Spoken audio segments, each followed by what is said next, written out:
Hello again. In this subunit, we're going to talk about auctions. In this subunit on auctions, we're going to talk about the difference between auctions with reserve and without reserve. We're going to talk about how the auction process fits into our traditional notions of assent. And then we're going to talk about the auction where the seller bids for her own goods. All right, let's talk about the difference between with reserve and without reserve.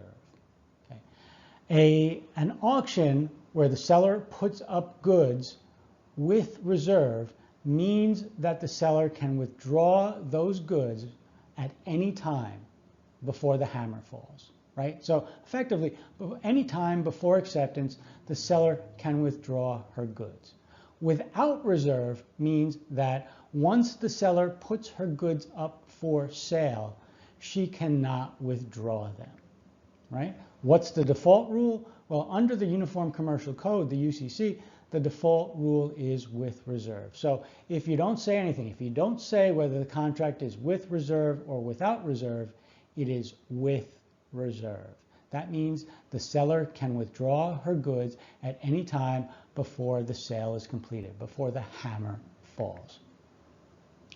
Sometimes you see on these auction sites, someone will have a reserve price. So I'm selling a good on an auction site and I have a reserve price of $100. And that means if no one bids $100, I can withdraw my goods.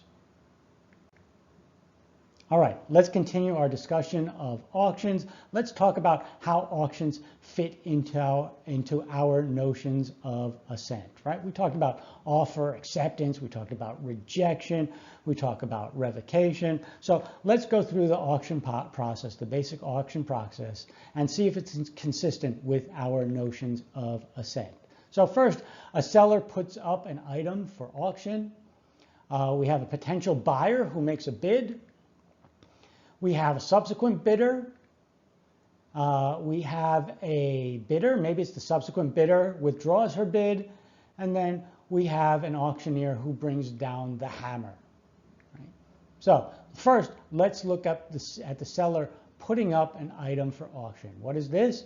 Well, this is an invitation for bids, right? This is something we discussed when we discussed offer and acceptance, assent communications. This is one of our non-assent communications. This is saying, I'm not assenting to anything. What I would like is I would like to receive an offer from you. Right? When the potential bidder makes a bid, that is an offer.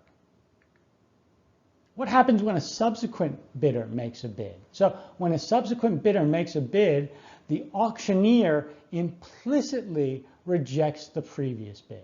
So we have a bid, then we have a second bid. When that second bid comes up, the auctioneer has implicitly rejected the previous bid and all previous bids. Can a bidder withdraw a bid? Yes, a bidder can withdraw a bid. Any time before the hammer comes down, a bidder can withdraw a bid. We've seen this before. An offeror can revoke her acceptance any time before the offeree accepts. And finally, the auctioneer brings down the hammer and says, sold. That is acceptance. We now have contract. Let's look at what happens when the seller of an item at an auction bids on her own item. Here's our fact pattern. At an auction, the seller of an item did not give notice that she would bid on her own item. She asked Sally to bid on her behalf. The bidding proceeded as follows. First, Astrid made a bid at $100. Then, Betty made a bid at $110. Candace then made a bid for $120. Bid 4 was Sally. Remember, Sally is bidding on behalf of the seller. So Sally is seller's agent. Sally made a bid of $130. Then Astrid made another bid at $140. Candace made another bid at $150. And bid 7, the winning bid, was Betty for $160. All right, so Now, what does the law say about this situation? Well, we go to the UCC 2-328 sub 4. If the auctioneer knowingly receives a bid on the seller's behalf, did we have that in this circumstances? Well, we have no information about what the auctioneer knew. All right, so we continue reading. Or the seller makes or procures such a bid. Did seller make or procure a bid on her own behalf? And the answer is yes. All right, then it says, and notice has not been given that the liberty for such bidding is reserved. Here, the facts say that seller did not give notice that she would bid on her own item. What is the result?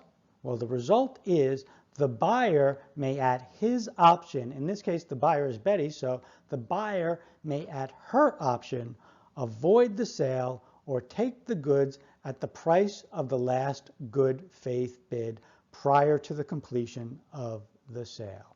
All right, so we know Betty has an option. Betty can say, you know what, I don't want the goods, I'm not buying it. Or she can take the goods at the last good faith bid. The question is, what is the last good faith bid? Well, look at the fact pattern. Which bid to you looks like the last good faith bid? Right? I think we all look at bid 3 and say, this is the bid that came before the seller's bid. And so this must be the last good faith bid. And I think you're right.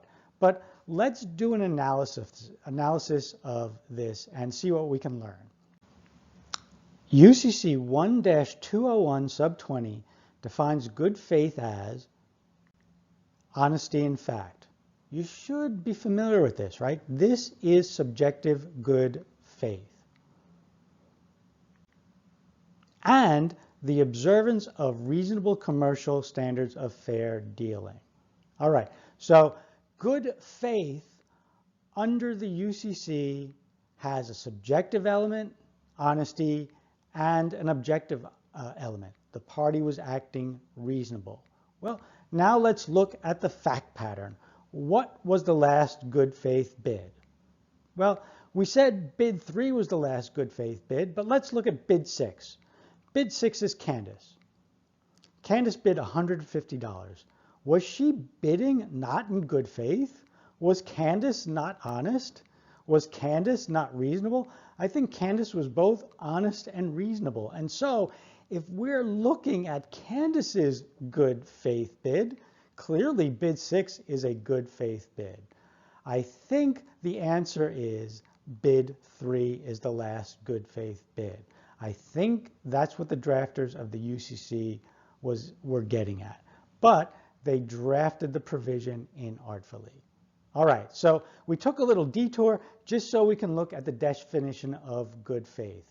This had another object. What I wanted to do was to make sure that when you see a word in the UCC like good faith, that you look it up and you make sure that you understand what it means and then apply it. In this case, unfortunately, it would have sent you down the wrong path because I believe that the answer should be that bid 3 is the last good faith bid. So Betty can either avoid the sale, say, I don't want the item, or Betty can take the item for $120.